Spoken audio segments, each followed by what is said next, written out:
Hi there, welcome to the archives. So, this episode, I did a blog in 2020 or 2021. It was a while ago, called Netflix's 7.5 Dates and Intimate Partner Violence. I wanted to use this as an opportunity to record the audio and the video because I took it off the website just so that I could relaunch it when I filmed the audio and the video. And so, um, I'm revisiting this blog. It was originally posted, I believe, in 2021. It uses, I'll just get into it. So, shaming someone and pinning them. Oh, hold on. Before I get into it, I wanted to say why I'm revisiting it now. A couple days ago, or yesterday actually, somebody sent me a link to an event that Women at the Center had done back in June that looked at intimate partner violence and traumatic brain injury or acquired brain injury. And so that talk, I'll share the link in my descriptions, but that talk has got me thinking about this blog post because it's not often that we see conversations around intimate partner violence connected with traumatic brain injury. Often when we think of brain injury, it's athletes we think about, it's car accidents, it's not a domestic violence situation, it's not violence against women. There's very little conversation around gender-based violence, and so that's why I decided to revisit this blog because it touches on both. So again, this episode is called Netflix's 7.5 Dates and Intimate Partner Violence. So shaming someone and painting them as bad and wrong is a wounding to the ego so great that doing so is signified as an invitation to violence. So drawing from Margaret Atwood, Keely Wise writes, "We have been taught that if a woman laughs at a man, she will be killed for it." Right? There's another quote that says, "Men are afraid that women will laugh at them. Women are afraid that men will kill them." And so Margaret Atwood's quote is in similar vein, saying that we've been taught that if a woman laughs at a man, she will be killed for it. And that might seem like hyperbole. Um, but in a lot of cases, we find that if a woman does something as simple as laugh at a man, mock him, embarrass him in public, even in private, just shame him, that shaming certain men who have violent imprints, even if they don't have violent imprints, right? Sometimes you'll see people who do things and then on the news are like, we never expected this person to be like that. They were not like that. This is not something that we ever thought would happen, right? And so this idea that shaming a man, putting him in shame, and it's not even necessarily even always shaming him, right? Because again, I don't want to impress upon the idea that like women asked for it, quote unquote, right? And before I also get into this is recognize that I am a shame and emotions researcher. So I'm approaching this by specifically looking at the role of emotions. But what this conversation is actually about is misogyny. Specifically, I'll get into misogynoir, right, which is a term that Dr. Moya Bailey coined, which looks at the hatred of specifically Black women. This is about patriarchy. This is about violence against women. So, of course, I'm weaving the emotions into it. But what I want to impress is that you cannot take emotions out of white supremacy. You cannot take emotions out of patriarchy. All of that is there. In actuality, these systems need to generate certain emotions in order to be upheld. And so that's what I want here. I might focus on the emotions, but it's not only strictly that, right? There's a lot of sociopolitical stuff happening. So for Black West African women, this is all to our realities, right? I'm a Ghanaian woman. Netflix's movie that I'll talk about, that one looks at a Nigerian woman living in Lagos. So globally, many Black children bear witness to their mothers being beaten by their intimate partners. Obviously, trigger warnings for this episode, right? According to violence against women researchers Dianne Lalonde, Jasmine Tabibi, and Linda Baker from 2020, in Canada specifically, which is my context where I live, 10% of adults shared that as a child they had witnessed violence by a parent or a guardian at the hands of another adult in their home. The researchers add, 45% of all substantiated investigations of child maltreatment in Ontario, which is a province I live in, for 2018 involved exposure to intimate partner violence, which is an estimated 17,051 of cases investigated. Intimate partner violence takes a toll on children and women alike, and Black women can no longer afford to save broken Black men. Nigerian American writer Ara Iloya Bogichukwu,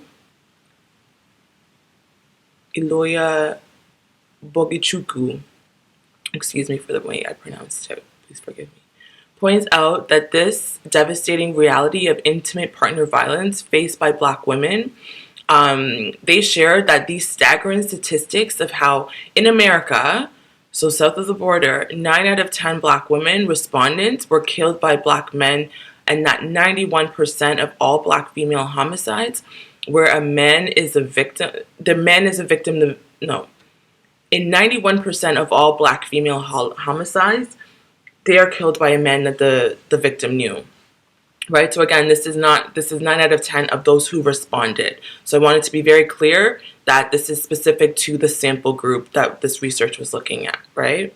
It's not 90% of all Black women, it's 90% of the respondents who were part of this research study. And 91% of them, 91% of all Black female homicides in the States, it's typically from a man that the victim knew. So it's not a random encounter, it's not a stranger that's killing them. It's somebody that they knew.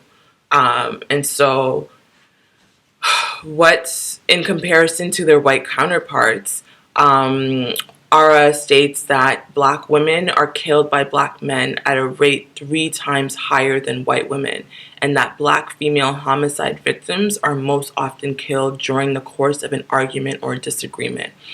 And so this is important to note, right? It's not only Black African women who grapple with these horrific statistics, as it's just Black women globally. For Nicole Fisher, intimate partner violence has to be framed in the context of a global public health epidemic.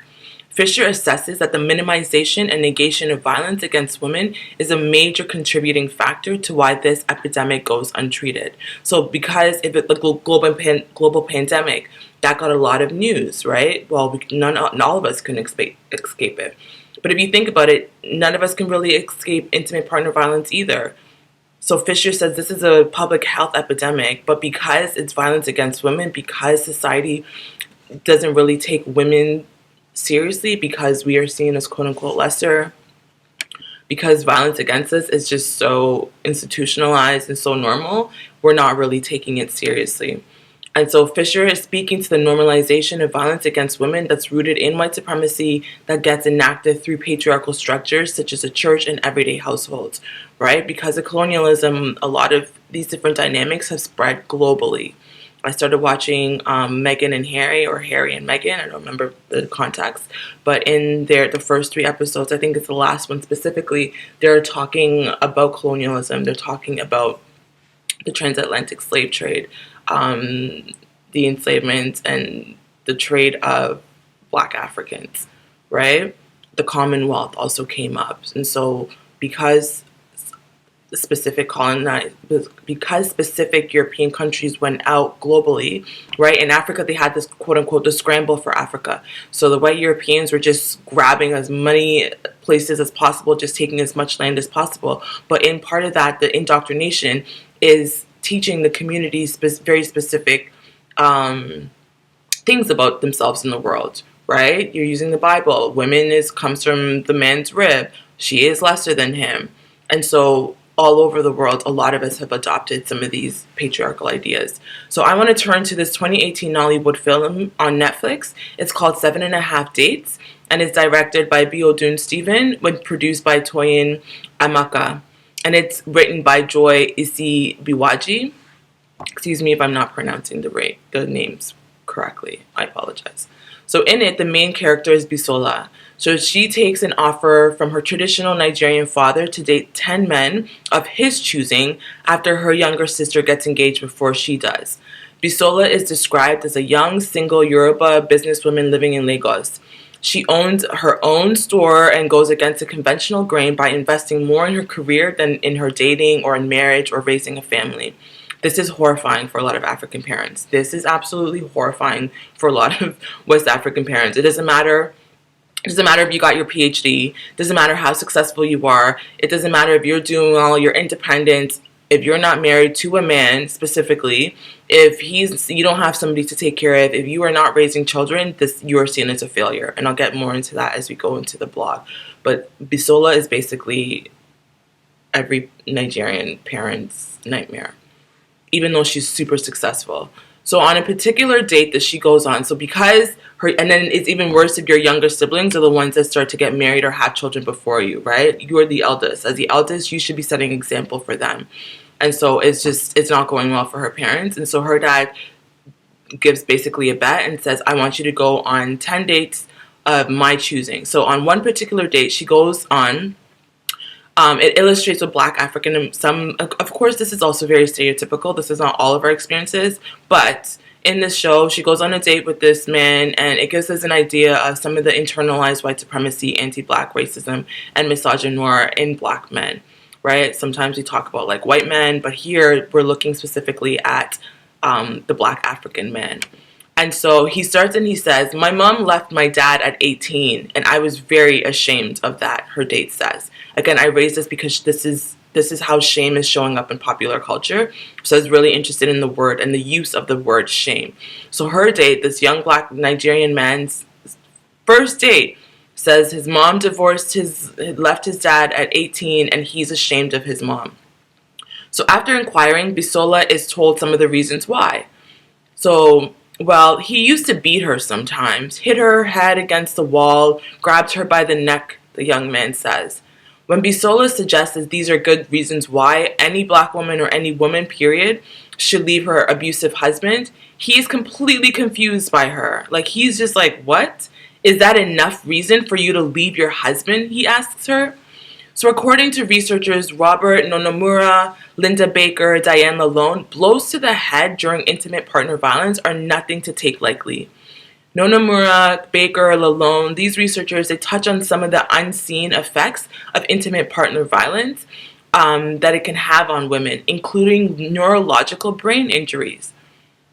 The three address the gap in research on traumatic brain injuries, also known as TBI, as it applies to intimate partner violence. So according to the researchers, in Canada, Statistics Canada has reported that 1/3 of all police-reported violence involves intimate partners. Intimate partners, this means somebody's boyfriend, somebody's husband, somebody that they are intimate with, that they know intimately and share an intimate life with, okay? I don't know how many times I just said intimate, but nearly 8 out of 10 of these victims were women. So they add that 60 to 90% of all women who experience intimate partner violence also receive blows to the head or the neck that leaves lasting damage. 60 to 90% of women who call the police because of a domestic violence situation, 60 to 90% of them receive blows to the head.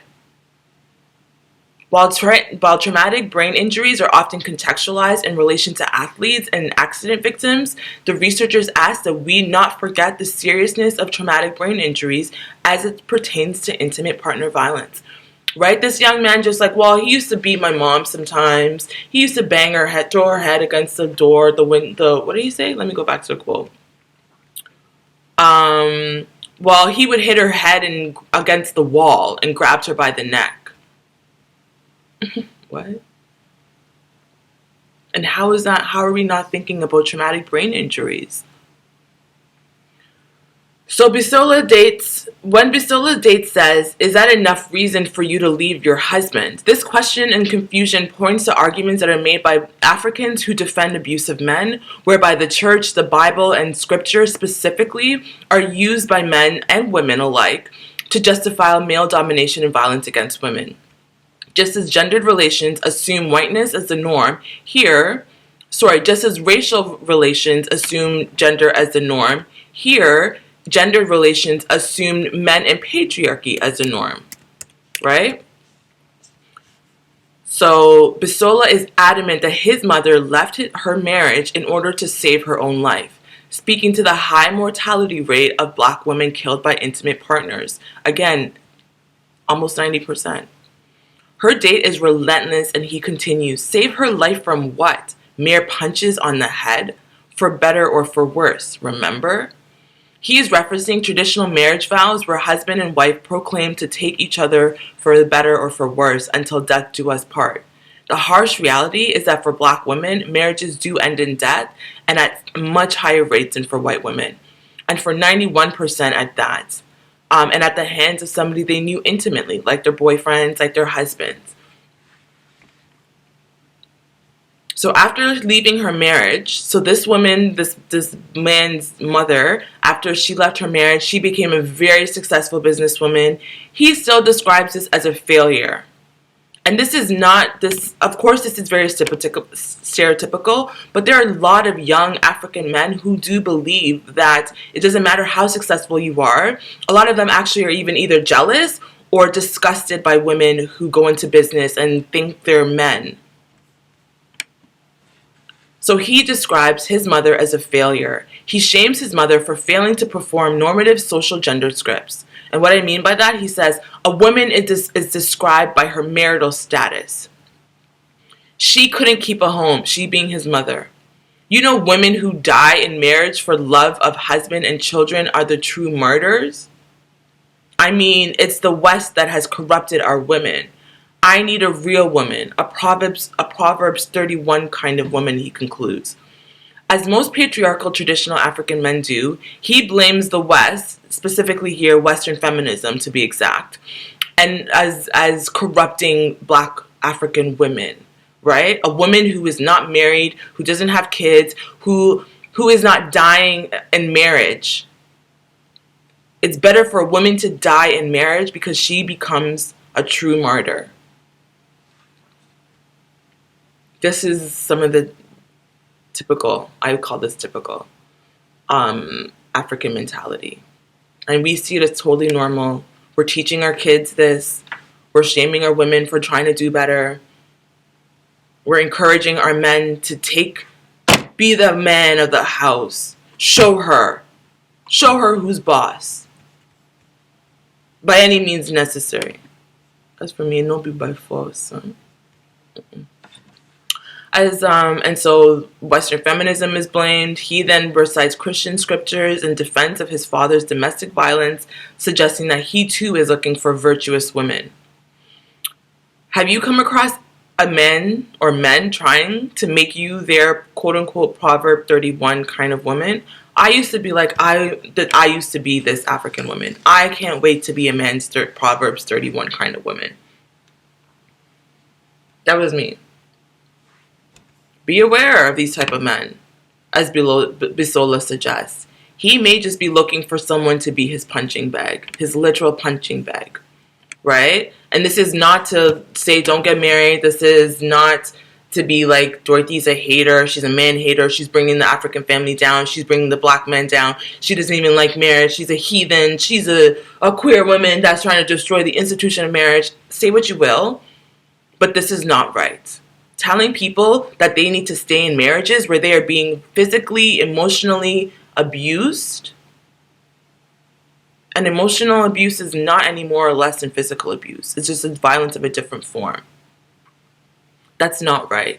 You cannot be teaching our kids that you need to stay in a marriage regardless of what this man does to you. That there's no, that there's no such thing as rape in a marriage. That you can demand sex whenever, however, even if she's in pain. That's not the Christian way. How is that the Christian way? How is this the Christian way?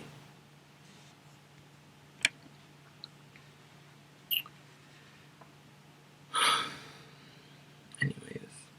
At this point, I wrote that I've been single and celibate for 8 years. It's been 10 years. So I wrote this 2 years ago. It's officially 10 years now on December 1st. And that's another thing. They'll be like, oh yeah, she's never going to find a man. With that kind of attitude, do you think I want to at this point? Please stay far away. Thank you so much.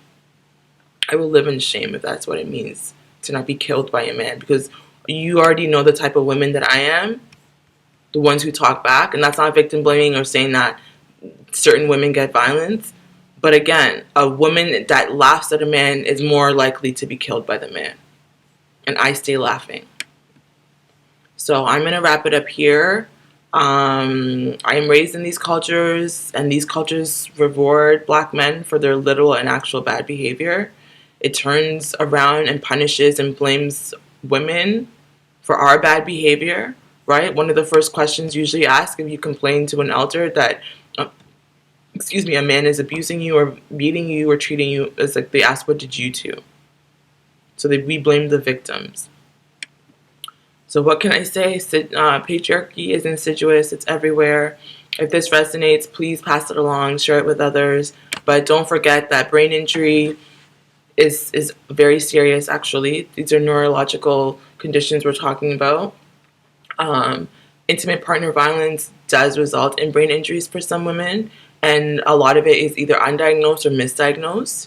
And so that's what I wanted to revisit this blog, is because there are women out there who are receiving punches and blows to the head, and doctors are not, or because women are it's just that kind of that Freudian concept of, what is the word Freud use again?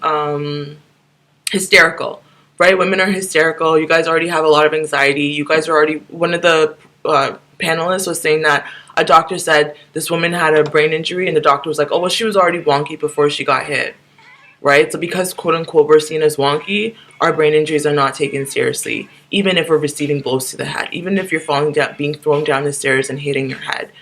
It's just like, oh, it's just a regular day. It's just a regular day of marriage. Endure. This is what men do. Boys are boys. Until next time, in solidarity.